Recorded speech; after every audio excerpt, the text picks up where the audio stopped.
विधानसभा की 23वीं वर्षगांठ पर विशेष कार्यक्रम आयोजित। राज्यपाल, विधानसभा अध्यक्ष, मुख्यमंत्री, विपक्ष के नेता सहित तमाम विधायक शामिल। बेहतर करने वाले को मिला सम्मान। विकसित भारत संकल्प यात्रा में लोगों की उमड़ रही भीड़। साहेबगंज के करणपुरा में केंद्रीय राज्य मंत्री शांतनु ठाकुर ने दिलाई शपथ। ग्रामीणों से किया संवाद, योजनाओं की दी जानकारी। मुख्यमंत्री हेमंत सोरेन की अध्यक्षता में राज्य मंत्री परिषद की बैठक में 32 प्रस्तावों पर लगी मुहर। भूगर्भ जल सेवा नियमावली को मिली मंजूरी। और साहिबगंज के एसपी आज नहीं ईडी के समक्ष हुए पेश। ईडी को पत्र भेजकर दूसरी तारीख का किया आग्रह। बिरसा मुंडा जेल के जेलर समेत कई अन्य जेलरों का हुआ तबादला।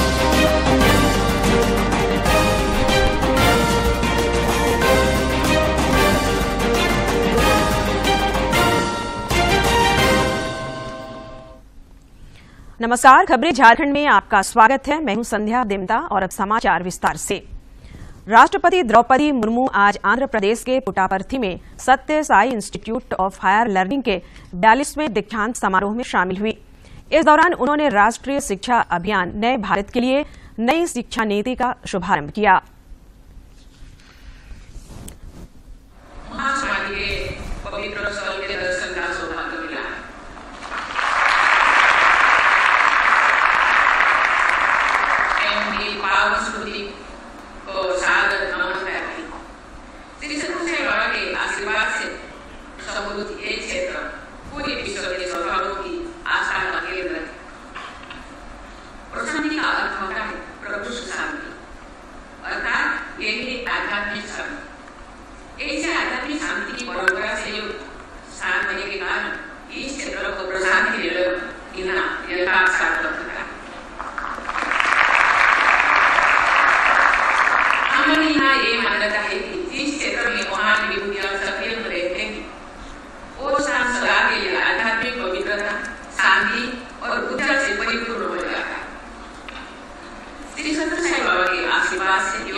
प्रधानमंत्री नरेंद्र मोदी ने आज राजस्थान के सागवाड़ा में एक चुनावी रैली को संबोधित किया। अपने संबोधन में उन्होंने कहा कि केंद्र की भाजपा सरकार आदिवासी नायकों के सम्मान और आदिवासियों के कल्याण में निरंतर जुटी हुई है। जिसने आदिवासी कल्याण के लिए अलग मंत्रालय बनाया, ये भाजपा है जिसने आदिवासी कल्याण का बजट भी कई गुना बढ़ा दिया। कांग्रेस के समय में 8 या 10 वन उपज उस पर ही एमएसपी मिला करती थी। भाजपा सरकार में अब करीब करीब 90 वन उपजों पर एमएसपी मिला करती है। आपका पशुधन सुरक्षित रहे, इसके लिए भाजपा सरकार 15,000 करोड़ रुपए से पशुओं का टीकाकरण का अभियान चला रहा है। जैसे हमने कोविड में लोगों को मुफ्त वैक्सीन दिया था ना, आपको वैक्सीन मिला था ना, मुफ्त में टीका लगा था ना, अब मोदी पशुओं के लिए भी मुफ्त टीकाकरण कर रहा है, हजारों करोड़ रुपए लगा रहा है। भारत की G20 अध्यक्षता के समापन से पहले प्रधानमंत्री नरेंद्र मोदी ने आज G20 नेताओं के वर्चुअल शिखर सम्मेलन की अध्यक्षता की। इस दौरान प्रधानमंत्री ने कहा कि G20 को पिछले 1 वर्षों में शिखर पर ले जाने का प्रयास किया गया है। उन्होंने कहा कि भारत की अध्यक्षता में G20 की पहचान पीपल्स 20 के रूप में मिली है। G20 ने पूरे विश्व को इंक्लूसिविटी का जो संदेश दिया है वो अभूतपूर्व है। भारत के लिए गर्व की बात है कि उसकी प्रेसिडेंसी में अफ्रीका को आवाज मिली है। इस 1 साल में पूरी दुनिया ने G20 में ग्लोबल साउथ की गूंज भी सुनी है। पिछले हफ्ते voice of global south summit में करीब करीब 130 देशों ने नई दिल्ली G20 समिट में लिए गए फैसलों की मन से सराहना की है। G20 ने इनोवेशन और डिजिटल टेक्नोलॉजी का समर्थन करते हुए ह्यूमन सेंट्रिक अप्रोच को अपनाने पर बल दिया है। G20 ने मल्टीलेटरलिज्म में फिर से विश्वास बढ़ाया है। हमने मिलकर मल्टीलेटरल डेवलपमेंट बैंक्स और ग्लोबल गवर्नेंस रिफॉर्म को दिशा दी है और इनके साथ ही भारत की प्रेसिडेंसी में G20 को पीपल्स 20 की पहचान मिली है। भारत के करोड़ों सामान्य नागरिक G20 से जुड़े, हमने इसे पर्व की तरह मनाया। योर हाइनेसेस, एक्सेलेंसीज, जब मैंने इस वर्चुअल समिट का प्रस्ताव रखा था, झारखंड विधानसभा की 23वीं वर्षगांठ पर आज विशेष समारोह का आयोजन किया गया। समारोह में राज्यपाल, मुख्यमंत्री, विधानसभा अध्यक्ष और तमाम विधायक मौजूद रहे। इस दौरान उत्कृष्ट विधायक और विभिन्न क्षेत्रों में बेहतर करने वाले लोगों को सम्मानित किया गया। झारखंड विधानसभा के स्थापना दिवस के मौके पर विधानसभा परिसर में मुख्य कार्यक्रम आयोजित हुआ। कार्यक्रम में राज्यपाल सीपी राधाकृष्णन और मुख्यमंत्री हेमंत सोरेन समेत सभी मंत्री एवं विधायक शामिल हुए। इस दौरान राज्यपाल ने विधायकों को उनके अधिकारों के साथ साथ कर्तव्यों की भी याद दिलाई। Even the nation got a wonderful new parliament only after our Jharkhand. That has to be appreciated. And I am very thankful to our Honorable Prime Minister, the visionary leader of the world today, Sri Narendra Modi ji, for inaugurating this temple of democracy of the state, and I express my gratitude to him. अपने संबोधन में मुख्यमंत्री हेमंत सोरेन ने कहा कि विधानसभा राज्य की सबसे बड़ी पंचायत है। उन्होंने कहा कि राज्य की आम जनता के लिए ही नहीं, बल्कि यहाँ के जल, जंगल, जमीन और जीव जंतुओं के लिए भी यह महापंचायत है।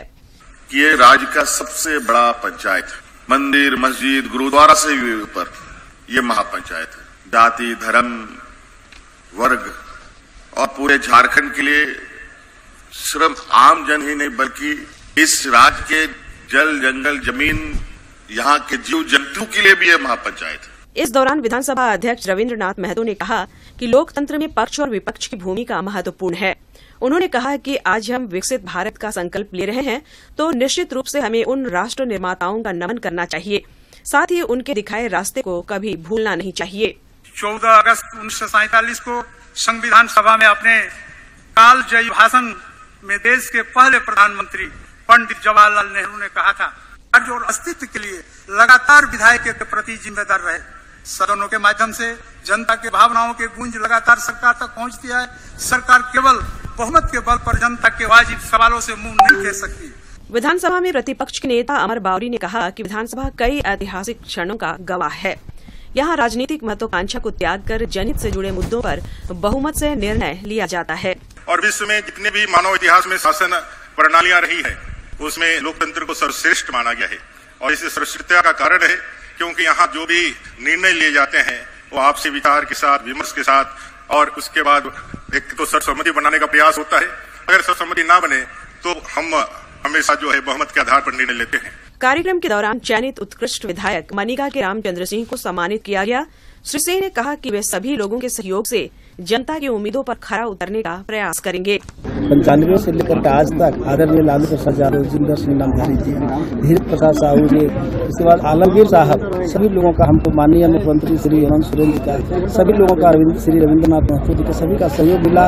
नेता प्रतिपक्ष का सभी लोगों के सहयोग से आज हम इस सम्मान को प्राप्त किए हैं। स्थापना दिवस समारोह में शिक्षा, समाज सेवा और विधानसभा में उत्कृष्ट कार्य करने वाले लोगों को सम्मानित किया गया। साथ ही झारखंड विधानसभा की पुस्तिका उड़ान का भी विमोचन किया गया। रांची से प्रताप की रिपोर्ट। विकसित भारत संकल्प यात्रा का कारवां आज साहिबगंज के करनपुरा पंचायत पहुंचा। कार्यक्रम में केंद्रीय जलमार्ग राज्य मंत्री शांतनु ठाकुर शामिल हुए।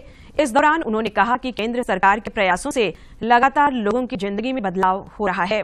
कार्यक्रम में विभिन्न योजना के लाभार्थियों ने अपने अनुभव भी साझा किए।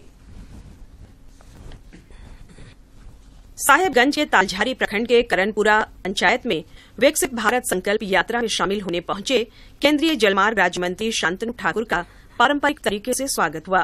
कार्यक्रम के दौरान श्री ठाकुर ने उपस्थित लोगों को विकसित भारत की शपथ दिलाई। मानसिकता को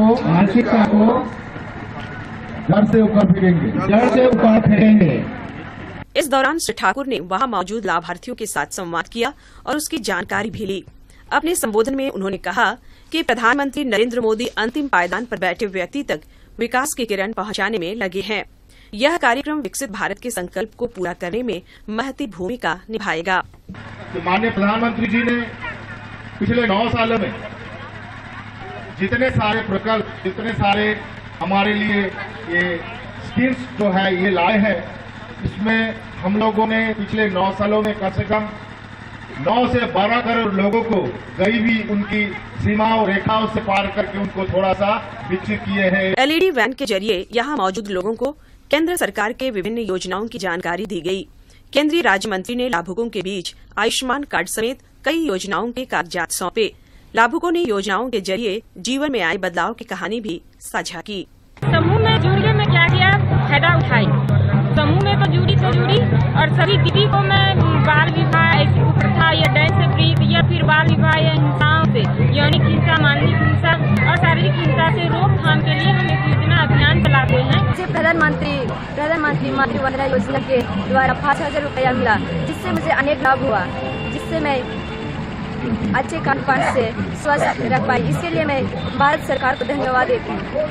विकसित भारत संकल्प यात्रा के माध्यम से जगह जगह पंचायतों में कार्यक्रम आयोजित कर लोगों को सरकार की योजनाओं की जानकारी दी जा रही है और वैसे लोग जो अब तक इन योजनाओं का फायदा नहीं ले सके हैं, उन्हें प्रेरित किया जा रहा है। साहिबगंज से संजय गुप्ता की रिपोर्ट। गुमला जिले के बिशनपुर और बनारी गांव में विकसित भारत संकल्प यात्रा के पहुंचने पर बड़ी संख्या में ग्रामीणों ने इसका स्वागत किया। मौके पर उपस्थित राज्यसभा सांसद समीर उरांव ने कहा कि इस कार्यक्रम का उद्देश्य समाज के अंतिम व्यक्ति तक विकास की योजनाएं पहुंचाना है। कार्यक्रम के दौरान ग्रामीणों के बीच पीएम उज्ज्वला योजना के तहत गैस सिलेंडर और केसीसी कार्ड का वितरण किया गया। इस दौरान ग्रामीणों के स्वास्थ्य की जांच की गई और उन्हें दवा उपलब्ध कराई गई। 75 साल से 47 तक जाते जाते आजादी का 100 साल पूरा हम लोग करेंगे। तो 100 साल तक पूरा करेंगे, तब यह देश की यात्रा जो है वहां तक पहुंचेगी। तो उसके लिए हमें संकल्प लेना होगा कि हम आने वाले दिनों में 2047 तक आत्मनिर्भर हो जाएंगे। इधर खूंटी जिले के सुदूरवर्ती इलाके अड़की प्रखंड के बिरबांकी, तोडांग, कर्रा प्रखंड के सुनगी, लरता, मुरहू प्रखंड के कुंजला, बिचना, तोरपा प्रखंड के डोड़मा, ओकड़ा और रनिया प्रखंड के तांबा में आज विकसित भारत संकल्प योजना की वैन पहुंची। इस दौरान उपस्थित लोगों को पीएम उज्ज्वला योजना, पीएम किसान क्रेडिट कार्ड और आयुष्मान भारत योजना समेत विभिन्न योजनाओं की जानकारी दी गई। इस दौरान ग्रामीणों ने विकसित भारत की संकल्प भी ली। कार्यक्रम में सखी मंडल से जुड़ी दीदियों ने मेरी कहानी मेरी जुबानी के माध्यम से अपनी आजीविका का अनुभव भी साझा किया। मुझे प्रधानमंत्री कृषि सूक्ष्म सिंचाई योजना के तहत 90% पर ड्रिप स्प्रिंकलर मिला था, जिसे मैं खेती बाड़ी कर रहा हूँ। मेरा नाम प्रेमर नाग है। मैं एक किसान हूँ। गाँव फटेगा है। पहले पूर्वज लोग छोटा सा कुआं खोदे थे जिसमें पानी कम रहता था और खड़ा खेती करते थे, नहीं तो कभी नहीं करते। अब नरेगा से मेरा जॉब कार्ड बन गया और कुआं भी मिला मनरेगा से, कुआं तैयार हो गया है जिससे पानी भरपूर मिला है। ये इसमें दुर्घटना से किस तरह से अगर आपकी मृत्यु हो जाती है या फिर या कोई किस तरह की अपंगता आ जाती है, तो ये आपके द्वारा जो भी नॉमिनी है, आपके बेटे हैं, आपकी पत्नी है, तो अगर आपने कोई ऋण लिया हुआ है तो वो उससे माफी करके बाकी बचा हुआ पैसा आपके जो भी परिवारजन है उस। केंद्रीय ग्रामीण विकास विभाग की उप सचिव आरती शर्मा ने आज बोकारो में विकसित भारत संकल्प यात्रा की तैयारियों को लेकर अधिकारियों के साथ समीक्षा बैठक की। इस दौरान उन्होंने कहा कि हर पात्र व्यक्ति तक केंद्र सरकार द्वारा संचालित जन कल्याणकारी योजनाओं का लाभ पहुंचाने के लिए केंद्र सरकार की ओर से विकसित भारत संकल्प यात्रा शुरू की गई है। उन्होंने अधिकारियों को निर्देशित करते हुए कहा कि विभिन्न पंचायतों में शिविर आयोजित कर योजनाओं से वंचित पात्र लोगों को चिन्हित करें। ठीक है ना? अच्छी तरीके से तैयार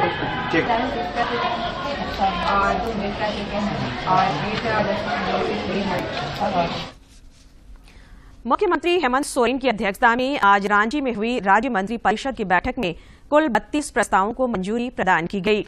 मंत्रिमंडलीय सचिव वंदना डाडिल ने जानकारी देते हुए बताया कि अन्य प्रस्तावों के अलावा भूगर्भ जल सेवा नियमावली को भी मंजूरी प्रदान की गई।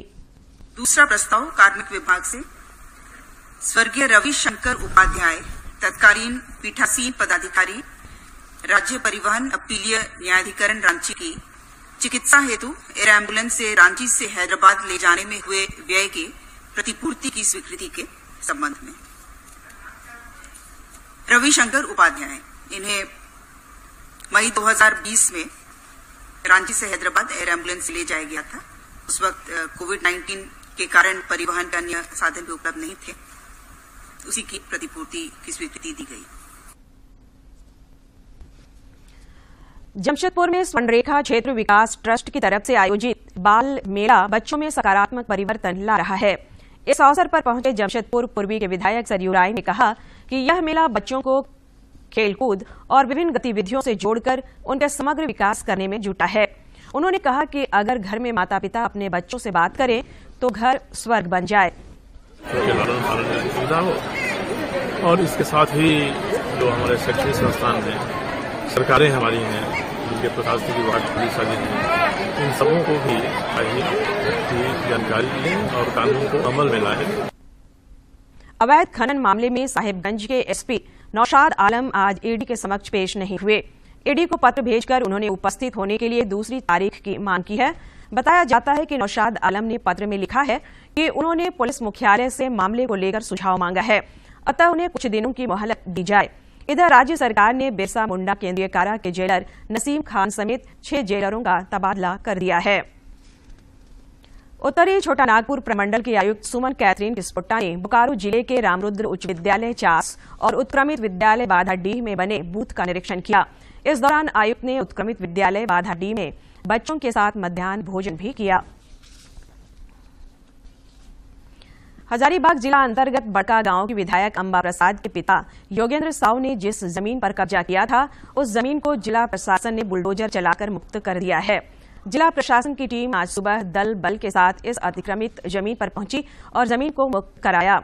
सदर प्रखंड के अंचल अधिकारी शशि भूषण की उपस्थिति में इस कार्रवाई को अंजाम दिया गया। हमने जो एक सप्ताह पहले इनको नोटिस दिया था कि इस संबंध में अगर यदि आपके पास कोई पेपर हो तो मेरा कार्यालय में आकर जमा कीजिए, लेकिन उसका इंतजार किए बिना छठ के समय रात में इसको बाउंड्री करा लिया गया है, जो जिला प्रशासन के संज्ञान में आया। जिला अधिकारी के आदेश के आलोक में आज हम लोगों ने इसको ध्वस्त कर रहे हैं। उत्तराखंड के सिलक्यारा सुरंग में फंसे श्रमिकों के राहत और बचाव अभियान में लगी टीम को आज बड़ी सफलता मिली है। रेस्क्यू टीम ने 800 मिलीमीटर व्यास के पाइप को 39 मीटर अंदर तक पहुंचा दिया है। पाइप को कुल 62 मीटर अंदर तक डाला जाना है। कि हमारी 800 mm की पाइप हम 900 mm डाया पाइप के अंदर हम पुश कर रहे थे और वो करीबन 21 मीटर 900 mm डाया की पाइप पहले से मौजूद थी, तो 800 mm की पाइप भी हमने 21 मीटर तक प्लेस कर दी, पुश कर दिया। उसके बाद हमारी ड्रिलिंग ऑगर मशीन द्वारा वो शुरुआत हमने की रात को करीबन 12:45 बजे और 12:45 12:45 बजे, और अब तक ये मुझे बेहद खुशी है ये आप लोग से शेयर करते हुए 3 और पाइप जो जिसका मतलब है करीब और 18 मीटर, तो 21 + 18। इधर मुख्यमंत्री हेमंत सोरेन ने इस घटना को लेकर चिंता व्यक्त की है। राजधानी रांची में पत्रकारों से बातचीत में उन्होंने कहा कि निर्माण कार्यों के समय सुरक्षा मानकों पर ध्यान देना चाहिए। इस तरीके के परियोजनाओं में सेफ्टी प्रिकॉशन अत्यंत जरूरी होता है, और आपको पता है कि विगत वर्षों में उत्तराखंड में एक हादसे ने कई हादसे, इसी तरीके की घटना में पहले भी झारखंड के कुछ मजदूर। अंत में विधानसभा की 23वीं वर्षगांठ पर विशेष कार्यक्रम आयोजित। राज्यपाल, विधानसभा अध्यक्ष, मुख्यमंत्री, विपक्ष के नेता सहित तमाम विधायक शामिल। बेहतर करने वाले को मिला सम्मान। विकसित भारत संकल्प यात्रा में लोगों की उमड़ रही भीड़। साहिबगंज के करणपुरा में केंद्रीय राज्य मंत्री शांतनु ठाकुर ने दिलाई शपथ, ग्रामीणों से किया संवाद, योजनाओं की दी जानकारी। मुख्यमंत्री हेमंत सोरेन की अध्यक्षता में राज्य मंत्री परिषद की बैठक में 32 प्रस्तावों पर लगी मुहर। भूगर्भ जल सेवा नियमावली को मिली मंजूरी। और साहिबगंज के एसपी आज नहीं ईडी के समक्ष हुए पेश। ईडी को पत्र भेजकर दूसरी तारीख का किया आग्रह। बिरसा मुंडा जेल के जेलर समेत कई अन्य जेलरों का हुआ तबादला।